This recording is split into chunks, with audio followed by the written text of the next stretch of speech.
Most guys lose commercial jobs before they even show up because they don't understand how to quote them. So in this video, I am breaking down exactly how I quote commercial pressure washing jobs, why I never rely on square footage alone, and how we build a system to give us an edge every single time. Now, before I break all this down, I want you to let me know what you would have quoted for this job. Now, seriously, after you see the condition of this place, I want to know where you would land on your price. And also stick around until the end because I'm going to show you exactly how we set ourselves up to get more commercial quotes without lifting a finger. Okay, so I'm going to walk you through this from the very beginning. The lead came through Google. They found our website, they used InstaQuote, and then I got the notification. So right away, I could tell that it was a commercial property. And when it comes to commercial, I always reach out immediately by phone.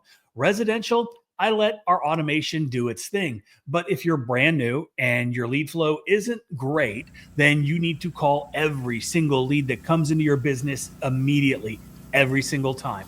Now, for me and commercial quotes, I know they are going to be higher ticket, and I know that they're getting multiple bids almost 99.9% of the time.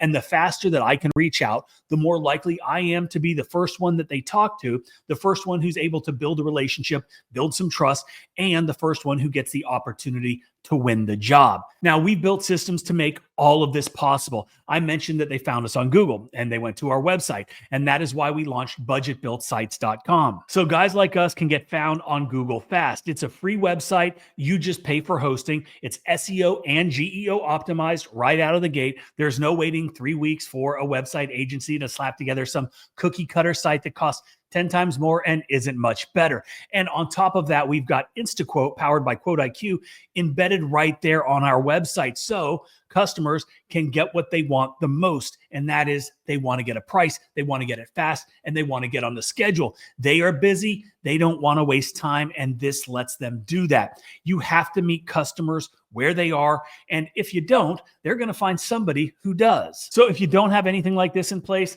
you're at a disadvantage. And I am telling you right now, if we are quoting the same job and I've got this set up, I will win that quote almost every single time. And even better, your customers, they're going to think you're a seasoned pro because your website looks great. It ranks good. They found you. That builds trust. And they got what they wanted, which was a quote, and they got it fast. But your competition, they are going to have no idea how you're outranking them and how you're outselling them. So that's a really good thing. Anyway, I get the notification while I am out of town that this came through on our InstaQuote on a little vacation with my wife before the kids go back to school. So yes, I am personally contributing to that summer slowdown that everyone loves to complain about, but that is for another video, not this one.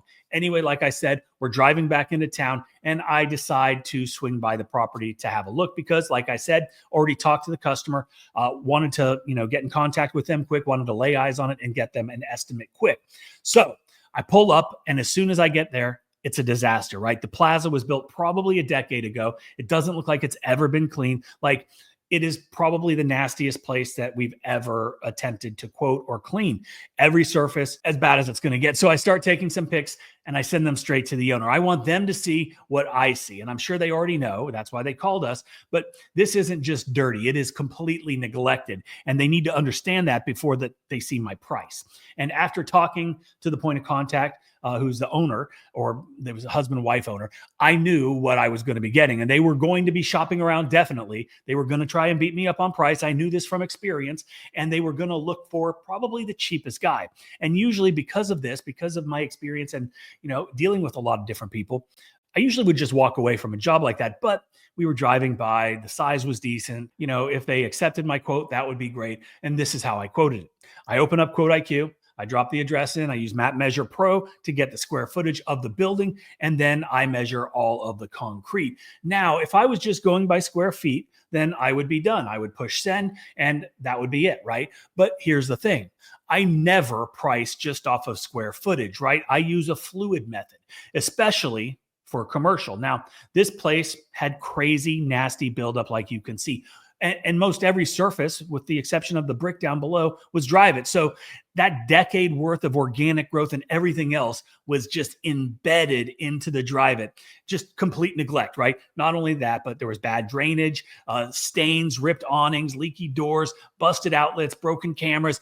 everything that screams this job is going to take longer and it's going to cost us more, which means we have to build all of that in to the quote based on what we actually see. So then I added another $2,000 on top of it, right? I knew my number and I added $2,000 on top. Why? Because I knew they were going to try to haggle. I knew they were going to try to beat me up. I've seen this play out 100 times. So I prepare. So with my little padding, the final quote came out to $8,600. And I sent it over and then I text her to let her know, that she has the quote in her inbox and if she had any questions, right? So she texted me back saying that it's over budget and that her husband wants her to go and get other estimates. Like I didn't see this coming. So I simply respond, okay, just be careful. Make sure whoever you get is licensed and insured because that plaza is in very, very rough shape. And a job like this needs serious care to make sure that the awnings, the sidings, and the outlets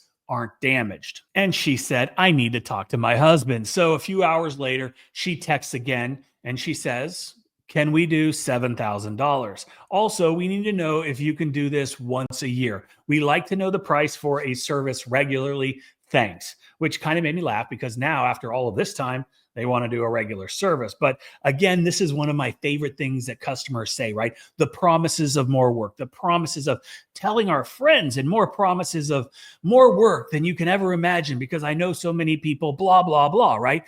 That stuff doesn't excite me. It doesn't blow my skirt up and I never fall for it. And I hope that you won't either because it never happens. Now, that doesn't mean that I won't tell them that for future cleanings, it will be a lower price than the first, especially for a nasty ass job like this. Because once we get it back to presentable, the next time, if it really is going to be next year, which I doubt, will be a lot easier for us, will be a lot faster, and we can charge a little bit less. So all I said was, yeah, we can do it for $7,000 and we can do it once a year. Do you want to schedule for Wednesday or Thursday? And then boom, we got the job. Now, I do want to mention that before we ever show up to do any job and before we give a quote for any job, especially jobs like this that are disgusting, I want to make it crystal clear to the customer.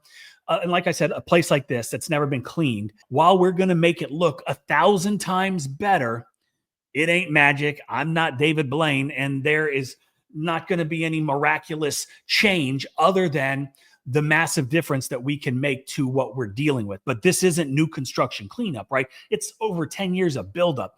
And you have to do this because you want to protect yourself and not set yourself up for failure, or at least the perception of failure by the customer. Now, if you think it's going to look brand new after never having been cleaned before, they are absolutely positively delusional, but they might not understand that. They don't understand that just because they called somebody, it's not going to look brand new, right?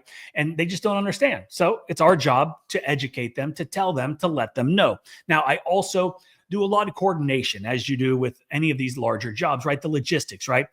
You want to avoid disrupting the customers, right? So I let them know we'll probably start around 9:30 a.m. We're going to work the sides, we're going to work the back, and we're going to stay out of the high traffic areas during store hours. And that's just experience, right?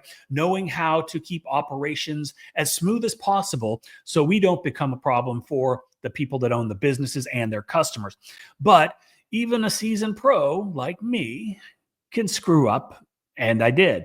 I ran through the initial walkthrough pretty fast, right? Like I said, I was coming back from vacation, wasn't completely on point, and that ended up slowing us down a little bit. So the day of the job, Max shows up, everything's good. He does his pre-inspection walkthrough. He gets everything documented, taking pictures. Then he gets busy taping up, the outlets, bagging the stuff that needs to be bagged, just prepping, putting the towels down at the bottom of the doors that they said leak, okay? We did all that. He gets all of his hoses pulled. And then I start getting some text messages and I start getting pictures. 3 water spigots, none of them are functional. I've never seen this before. And what I've never seen before is not just they don't work, that water's not coming out, but it looked like somebody took like a grinder, an angle grinder to the handle, to the stem. And from what I could tell from the picture, it was incredible, right?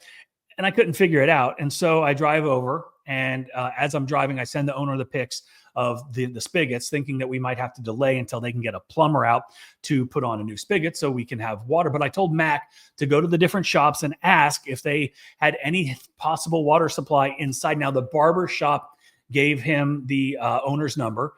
He gave it to me. I talked with the owner of the barbershop, and he said that we could use his water, and he was absolutely thrilled that we were there to clean, because he said it had been 12 years since they moved in and it had never been cleaned once. So water pressure was a little weak, but it is absolutely better than nothing. So I told you that I couldn't figure out why the spigots looked the way they did. Well, there was a homeless camp, probably 30 or 40 tents in the woods behind this strip mall. And I'm sure that they were using that water. So the folks that owned it, they said, it ain't going to happen again. We're going to stop it. So that's what happened there. Anyway, let me ask you, what would you have quoted for this job? $7,000 for 10 years of neglect? Would you have walked away? Would you have priced it higher? Would you have been lower? Tell me where you would land. Let me know in the comments. And if you want to start getting more quotes like this without chasing leads, cold calling, or waiting around, check out budgetbuiltsites.com. Get your website for free. You only pay hosting. It's $34.99 a month, and you get a phenomenal website. Then you can set up InstaQuote on that site. This is on the elite plan of Quote IQ, which you can try at myquoteiq.com. 14-day free trial. See if it works for you, and let us know what you think.